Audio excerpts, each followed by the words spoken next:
Shapfere Dinsang.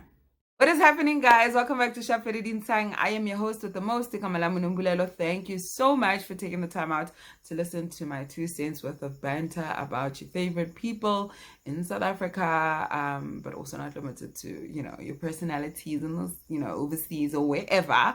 But with today's video, I wanted us to actually just continue the conversation regarding Natasha Thahane and that funding. I want to call it a scandal because at this point, after the statement that she put out, it just keeps getting weird. It just keeps getting a lot more sus. And I will explain why. So before we jump right into today's video, please don't forget to comment, like, share. Most importantly, subscribe. Please click the red button down below. Subscribe. Yes, trying to get the the numbers up. All right. Natasha. So if you haven't watched the video, please make sure that you do, because it is gonna confuse, especially if you don't know the occurrence of events. But basically, Natasha's woes just keep getting worse, and guys, like, I just wished celebrities would get people who knew how to work the game when it comes to releasing statements, because you can't just release a statement just because everyone's bashing your social media. Like, your statement needs to make sense, because I understand that some celebrities, whenever bakhulumintwe wrong in the public eye, and they quickly want to get at it, or some people want to keep quiet. And coming from a PR background, it's not good to keep quiet. So I would understand why Natasha felt the need to basically explain herself, especially where the whole R1 million basically came about, right? So in essence, Natasha Izolo had, okay, when I mean Izolo, I just mean the 30th of November. The 30th of November, Natasha basically came out with 2 videos explaining herself and the fact that she did not get R1 million. But I don't think she realizes how damaging her statement basically came across, right? Because as much as she's rectified that, look, I did not get R1 million from Department of Arts and Culture and Sports. However, I asked for money for the first semester, which to us obviously would be like about half about, right? Which is 500,000. Now, throughout this whole statement slash, I don't even know what to call it, because I just felt like she got herself into more shit, because the more she explained, the more she just was implicating herself in the whole situation. So Natasha basically said she got around 315,000, and this was basically approved by the department. Obviously, like any other funding opportunity or bursary or scholarship, you have to obviously abide by certain rules where it says that you have to basically perform very well, because it needs to make sense, right? Funding is there as an investment. However, umthetho wase South Africa, based on all these platforms, is nikeza imali. There is a limit of 250,000 rand, okay, when it comes to funding for studies. And yeah, pardon me if I'm wrong, but I do also know that it is very strict. I know a lot of these organizations or agencies are also very strict when it comes to studying abroad, because it's much like when you apply for a bursary, let's say if it was like NSFAS really only covers public institutions. They won't cover private institutions, but that's also another pandemic for another day. So we are now sitting with someone who is denying that she has exceeded the 250,000 limit or restriction, and the fact that she got over, basically close to 100k more than what was supposed to actually be given, is also just very, very problematic. And for me, it's like, if you're going to speak your truth, at least make sure that you've got your facts straight, because I don't even think people are bothered about the fact that, okay, Sharp, maybe you may have applied for that grant or whatsoever, but the reality is that everything that was done was not ethical, because first of all, you have already surpassed certain lines of authority for it to have gotten to the person that it did, and for you to have had, you know, contacts with that particular person who is of great influence, and for her to have dumbed it down and said, no, I basically I was in the same building as her, but during your interview you said, you called and you said, Mama, I'm going to need funding for this. I'm sorry. Yes, out of respect, I will call an elderly by umama, but the reality also is that the way that she spoke of it, it was as if she's got a relationship with Umama Legambet. And I'm very sure Umama Lega is actually annoyed wherever she is, because she's just like, yo, lamtana, wang fagen kingeni ge manje.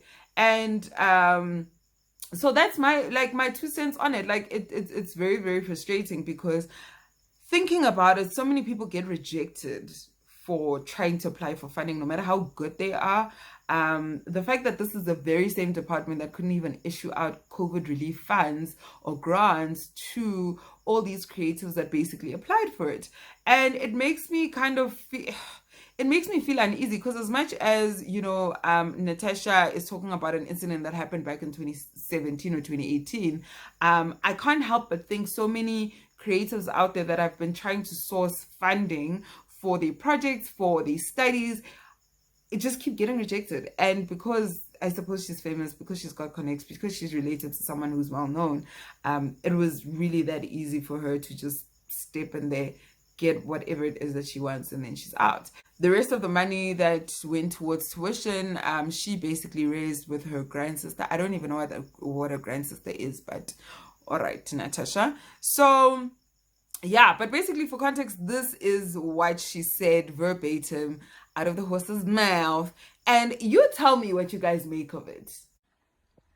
Greetings, Sanbona. I would like to issue a public statement addressing some of the things that were said about my interview with McG regarding my funding to study in the US in 2017. I did not receive 1 million rand from Mambalega Mbete or the Department of Sports, Arts and Culture. If you listen to the interview, you'll realize I was taken out of context. And before I even go through the process, I would profusely like to apologize to Mambalega Mbete and the Department of Sports, Arts and Culture, because when I watched back with the interview and I listened, I realized that I spoke about her and got to have a personal relationship, which is not the case. She was at a meeting. I was in the building. I then approached her and I stated, I've been accepted to go study in your film academy, and is there any advice you can give me regarding funding? She then advised me to explore the Department of Sports, Arts and Culture because they've got funding opportunities. That was my first conversation and my last conversation with her. She did not make any calls on my behalf. She did not send any emails on my behalf. And I apologize for diluting the entire scenario, because I made it seem like I had a personal relationship with her, which is not the case. I then sent through my application form and proposal to the Department of Sports, Arts and Culture, together with other funding organizations, NYDA, NVFV, GFC, and many other. I then received communication that my funding application has been approved and has been accepted. I then received funding towards my tuition for the first semester to the value of 350,000. From that 350,000, I received 315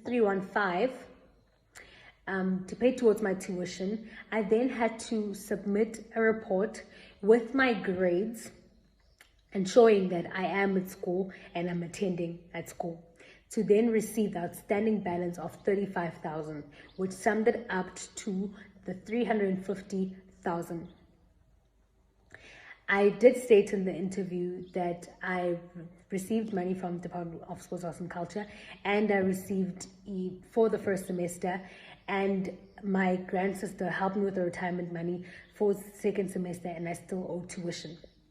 And with my agreement with the department, there were conditions. Conditions like my academic performance and what I had planned to do and my contribution towards the arts upon completion, which I've held up to. I will continue to play my part and to contribute towards the arts. And my intention for sharing and saying Guti have been assisted with funding was to highlight that I did not do this alone. No, I've had support throughout my journey.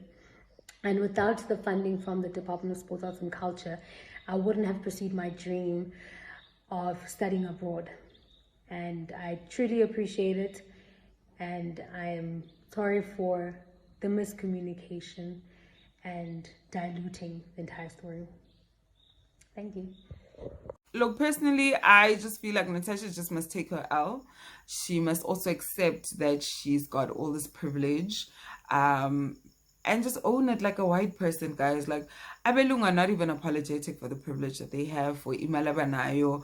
And so I feel like in this instance, Natasha must just take a L and just keep it moving. Like Lalela has as well with this whole Miss SA thing. So let me know what you guys think in the comment section down below. Do you really think Uti Natasha was really what's the word? Okay, maybe not, but I wanted to just kind of gauge whether this statement even rectifies the amount that the department basically gave to her to go study overseas. And yeah, so let me know what you guys think. Open for conversation, open for debate. So yeah, so thank you so much for tuning in. I will be back with yet another video. I'll try to be consistent. This is as consistent as I will get, but because things life guys, like life is busy. So I will try and post something else tomorrow. But from me, Unumbulelo, thank you so much for tuning in, and I will see you guys next time.